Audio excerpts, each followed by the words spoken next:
तो DPP 2908 related to trigonometry और application of trigonometry, ये चैनल के शॉर्ट्स पे अपलोड है जो कि हम रोज देते हैं।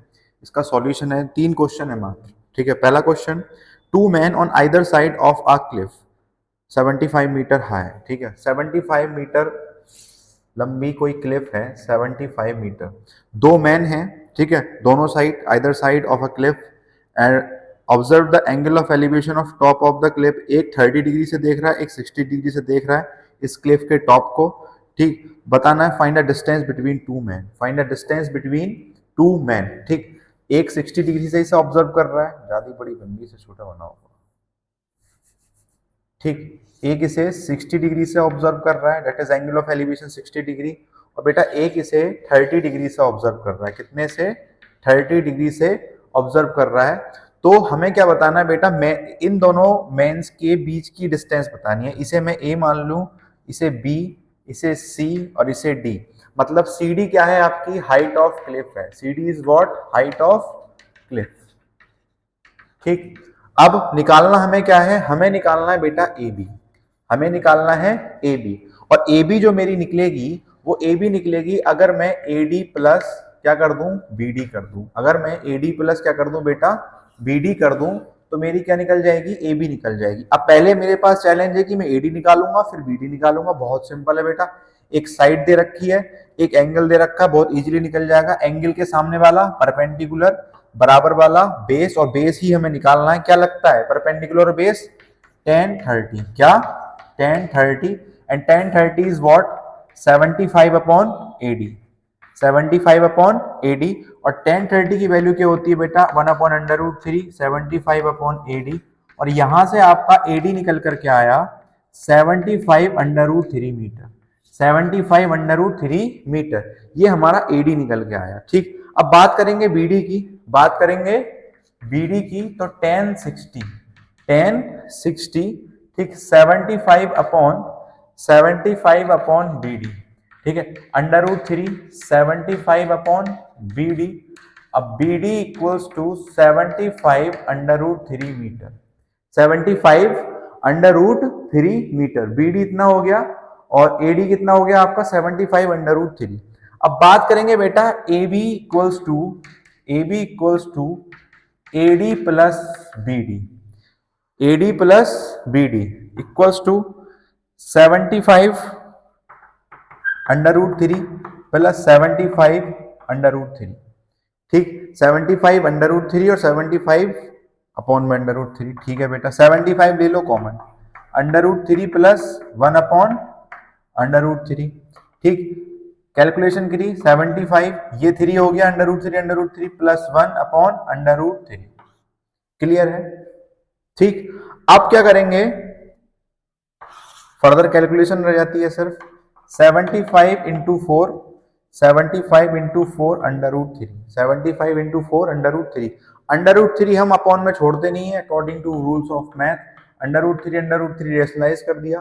कितना आया बेटा? 75 4, 75 4 अंडर रूट 3 अपॉन में 3। इसकी करा 3 1 जा 3, सॉरी 3 2 जा 6 और 3 5 जा। ठीक है, ये कितना आ रहा है बेटा?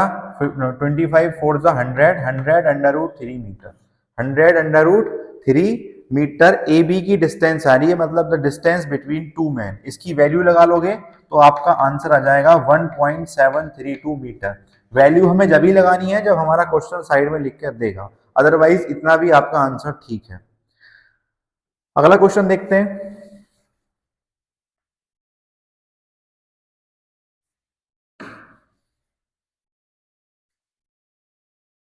Second question is what? Question number second. Question number second. An aeroplane when flying at a height of 3125 from the ground passes vertically below the another plane at an instant when the angle of elevation of the two planes from the same point on the ground are 30 degree and 60 degree. Find the distance between two planes और at that distance. ठीक है, बात क्या कह रहे हैं कि एक एरोप्लेन है, एक एरोप्लेन है। ठीक है, कितनी 3125 मीटर डिस्टेंस पे, 3125 मीटर डिस्टेंस पर एक आपका क्या है बेटा, एरोप्लेन है। ठीक, अब बात चल रही है ground passes vertically below another plane. ये एक अनदर प्लेन, एक और है इसके ऊपर प्लेन, उसके नीचे है ये। ठीक है, तो ये बी ए मान लिया मैंने, ठीक है, ये बेटा मैंने बी मान लिया और ये मैंने सी मान लिया। क्लियर है? ठीक, जो दूसरा प्लेन है एट पोजीशन सी और ये वाला जो प्लेन है बी पे और नीचे ए है। अब वो कह रहा है कि एंगल ऑफ एलिवेशन एक प्लेन पर तो 30 है, लाइन सीधी नहीं बनी है, सॉरी, एक प्लेन पे क्या है 30 है, ठीक, और दूसरे प्लेन जो ऊपर वाला है उस पे कितना है 60 है, उस पे कितना है बेटा 60 है। अब बताना है find the distance between two planes, find the distance between two plane, इन दोनों प्लेन के बीच की डिस्टेंस बता दो, मतलब के आप ये बता दो बीसी बता दो। क्या निकालना है हमें? बीसी निकालना है। दे रखा है हमें ए बी और एंगल ऑफ एलिवेशन दे रखे हैं बस इतने मीटर। ठीक है, क्लियर है पॉइंट?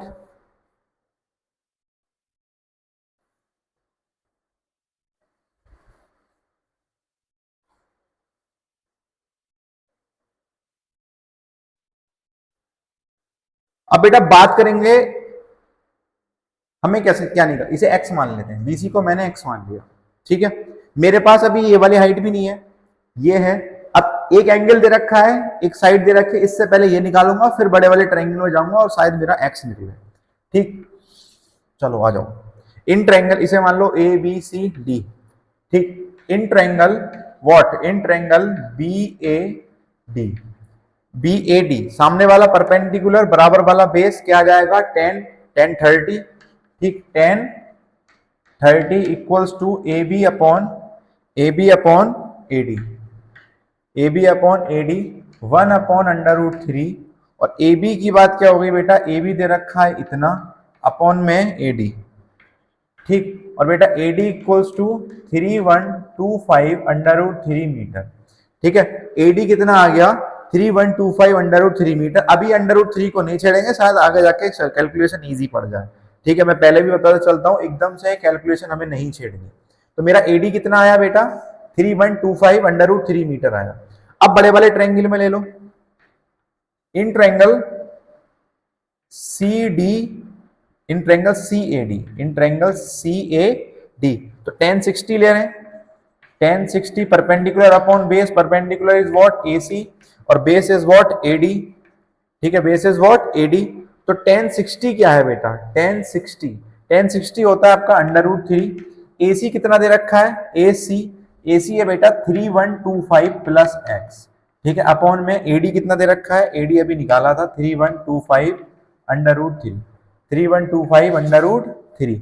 अब बेटा क्रॉस मल्टीप्लाई कर लूंगा, 3125 under root 3 into under root 3, ठीक है, इक्वल्स टू 3125 प्लस x। ठीक है, अब 3125 कितना हो गया into 3 equals to 3125 plus x। अब बेटा 3125 into 3 minus 3125 equals to x।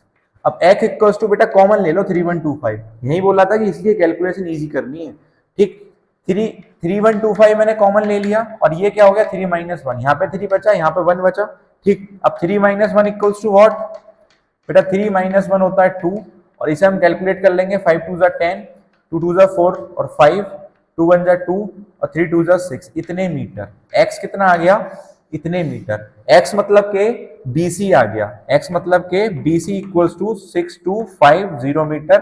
और ये BC क्या थी, distance between two planes, distance between two planes. Clear है? ठीक, होप तो समझ में आ गया होगा। अब एक लास्ट क्वेश्चन जो है अपनी इस डीपीपी का उसे देखते हैं।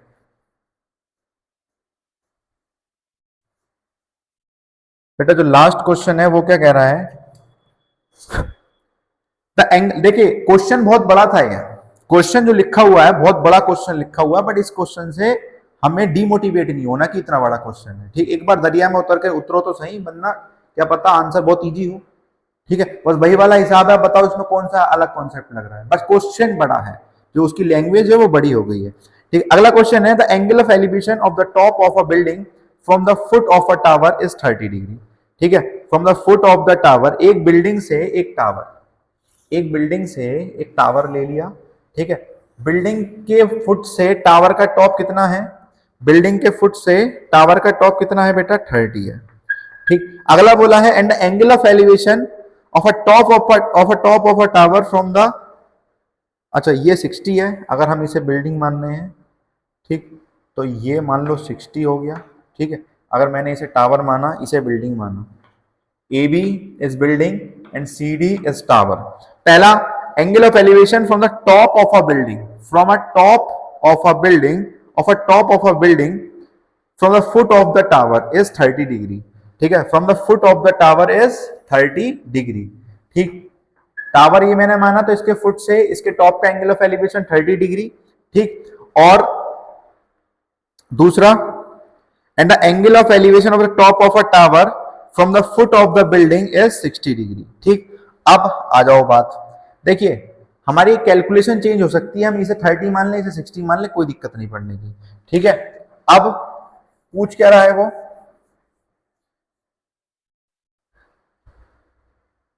And tower, if the tower is 50 metre high, tower मैंने ये माना था ना, tower is 50 metre high, tower मेरा 50 मीटर का है। ठीक है, कितने का है, 50 मीटर का। Find the height of building, तो बेटा क्या निकालनी है मुझे, ए बी निकालनी है, ए बी निकालनी है, क्योंकि मैंने ए बी क्या मानी है, बिल्डिंग मानी है, ए बी मैंने बिल्डिंग मानी है, और सी डी मैंने टावर माना है, सी डी टावर माना है, जो कितना दे रखा है, 50 मीटर दे रखा है, कितना, 50 मीटर। अब आ जाओ बेटा,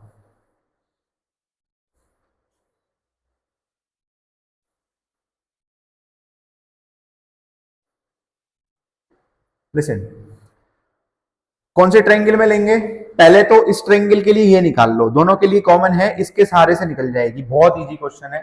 इन triangle, in triangle BDC, in triangle BDC, tan क्या लोगे आप, परपेंडिकुलर अपॉन बेस, तो tan sixty equals to CD upon, tan sixty equals to CD upon BD, and 60 is what, √3 CD। अब CD की वैल्यू कितनी दे रखी है बेटा, 50, और BD, ठीक, 60 और BD। अब BD equals to 50 upon √3 metre. ठीक, अगर हमने इसे 60 माना तो BD 50 √3 मीटर आ रहा होता, बस इतना सा चेंज था कि अगर हमने एंगल डिफरेंट ले लिया होता तो। अब बात करते हैं बेटा, BD आ गया आपका इतना, ठीक है सर, BD आ गया। ठीक, अब मुझे निकालना AB, अब BD के सहारे से मैं AB निकाल सकता हूं, किस ट्रायंगल में, ठीक, इन ट्रायंगल, कौन सा वाला ट्रायंगल बेटा, ये वाला ट्रायंगल D, ये क्या माना था हमने, B, अरे BDC, ये हमने B माना था, सॉरी मिट गया। ठीक है, BDC, तो अब किस ट्रायंगल में लेंगे बेटा, ABD, किस ट्रायंगल में लेने वाले हैं हम, ABD ट्रायंगल में लेने वाले हैं। अब AB triangle, ABD triangle what, tan 30, tan 30, क्या लग रहा है बेटा, tan 30 लग रहा है, tan 30 AB upon BD, AB upon BD, और AB की हमें जरूरत है, AB is the height of building जो हमने मानी है। ठीक, तो 1 अपॉन √3, अब AB इज व्हाट, AB हमें निकालनी है, BD इज व्हाट, 50 √3, 50 √3, बेटा ये ऊपर चला जाएगा इसके साथ, ये क्या चला गया, √3 AB upon 50, is any problem, no problem. ठीक है, क्रॉस मल्टीप्लाई कर लो बेटा, AB √3 into √3 equals to 50 metre. ठीक, एंड AB इंटू 3 50 मीटर, और यहां से AB कितना निकल जाएगा आपका, 50 अपॉन 3, 50 अपॉन 3 मीटर। AB कितना आ गया बेटा, 50 अपॉन 3 मीटर। अब देखो मैं क्या बताना चाह रहा हूं आपको, मैंने यहां पे एंगल अलग मान लिए, ठीक है, 30 डिग्री मान लिया और इसे 60 डिग्री मान लिया, 30 डिग्री बड़े वाले के साथ माना, जो कि उल्टा माना है। ठीक है, तो बेटा इसकी हाइट कितनी आई आपकी, छोटी आई। ठीक है, 30 है तो इसकी हाइट कितनी आई, छोटी आई। 60 है तो इसकी हाइट कितनी दे रखी है, 50 दे रखी है, जो कि इससे बड़ी है। आगे बात समझ में, तो एंगल के उलटफेर से कुछ भी अंतर नहीं पड़ेगा, बस यहां पर अंतर पड़ेगा, बस इतना सा। आपका फाइनल आंसर उतना ही आना है। Thank you.